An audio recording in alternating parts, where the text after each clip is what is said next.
3, 2, 1. Assalamualaikum warahmatullahi wabarakatuh. Waalaikumsalam. Teman-teman, selamat datang di channel kesayangan kita, Anhar Foundation. Ya, kali ini kita akan berbincang-bincang langsung dengan founder sendiri dari lembaga hipnoterapi di Makassar ya. Nah, kali ini muncul banyak pertanyaan dari teman-teman ya. Kenapa Mr. Anhar tertarik dengan dunia pemberdayaan diri? Oke, langsung dijawab ini Ustaz. Ya, Jadi silakan. saya tertarik dengan pengembangan diri karena saya melihat bahwa training soft skill di Indonesia itu masih sangat-sangat kurang. Jadi jujur saya pertama kali senang dengan dunia pengembangan diri itu saat usia 19 tahun. Waktu tepatnya dapat beasiswa ke luar negeri, Ustaz. Hari saya dapat beasiswa ke Singapura, Inggris, Skotlandia juga. Jadi beasiswanya dapat itu ya, beasiswa. dapat beasiswa sampai ke luar negeri. Iya, dari pemerintah. Dan ketika saya di sana, saya melihat bahwa yang namanya isu pengembangan diri itu sangat-sangat besar. Dan apakah dia sebagai personal atau sebuah company, sebuah perusahaan, itu betul-betul yang namanya pengembangan diri sangat-sangat dibutuhkan. Nah, itu masih jarang di Indonesia pada saat itu. Jadi saya bilang, ketika saya kembali ke Indonesia, apa salahnya ketika saya mulai fokus untuk pengembangan diri. Kenapa memilih jalur hipnosis dan NLP? Oke, kalau ada jalur hipnosis sendiri, sebenarnya saya pernah cerita ya dalam training saya bahwa saya sendiri pernah mengalami 12 jenis trauma dan fobia ya. Jadi ketika saya mengalami itu sangat-sangat menderita, ada sekitar 12 tahun membawa penyakit psikologi dan 12 tahun, 12 tahun. Lama sekali. Jadi banyak ketakutan, contohnya ketakutan sama ketinggian, ketakutan sama keramaian. Jadi fobia. itu jenis-jenis fobia ya? Iya, fobia dengan tempat-tempat yang gelap, tempat-tempat yang sempit. Kemudian fobia dengan beberapa jenis hewan, fobia dengan banyak macam lah. Kemudian ada namanya obsesif compulsive disorder dan sebagainya. Alhamdulillah, ketika saya berusaha untuk memulihkan diri, saya menemukan ternyata metode hipnosis itu sangat-sangat efektif dan sangat powerful. Dan setelah saya menerapkan itu, alhamdulillah berhasil sembuh. Apa yang Mr. Anhar lakukan setelah mendapatkan metode itu dan bagaimana cara menyembuhkan diri? Jadi kalau untuk menyembuhkan diri sebenarnya hipnoterapi itu kembali kepada self control ya, self control yang akan kita perkuat dengan sugesti-sugesti, yang akan kita perkuat dengan anchor. Jadi ketika saya telah menguasai itu, telah memahami itu bagaimana bekerja, akhirnya saya memberanikan diri untuk membantu orang ya pada saat itu. Jadi tepatnya saya ingat sekali ketika saya pertama kali mendalami hipnoterapi, kasus yang pertama yang saya tangani itu adalah terapi berhenti merokok. Bagaimana orang yang bertahun-tahun merokok di terapi 7 menit waktu itu, dan alhamdulillah sembuh dan tidak pernah lagi merokok. Tidak merokok lagi itu selama-lamanya. Itu saya pertama dan akhirnya berkembang menjadi kasus-kasus yang kayak anxiety, kemudian ada namanya kasus depresi, stres, kemudian ada yang seperti kecanduan, fobia, ada yang namanya traumatik, ada yang namanya LGBT ya, lesbian dan sebagainya, ada juga lumpuh ya, pernah juga setengahnya kasus. Terus manfaat yang Mr. Anhar dapatkan setelah mempelajari hipnosis baik untuk diri sendiri dan orang lain? Oh, pasti banyak.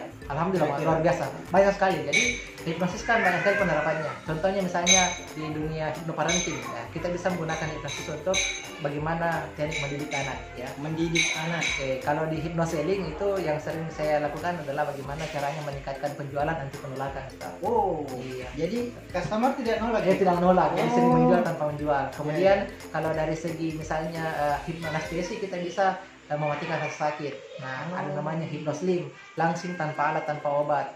Ada yang namanya hipnodentis, cabut gigi tanpa rasa sakit. Ada yang namanya hypnobirthing, melahirkan ya, memudahkan proses melahirkan tanpa terlalu merasakan kesakitan dan sebagainya. Jadi sangat banyak sekali aplikasinya hipnosis selama saya belajar dan saya terapkan. Alhamdulillah dengan itu lebih dari 36.000 alumni seluruh Indonesia sudah merasakan 36.000 alumni seluruh Indonesia.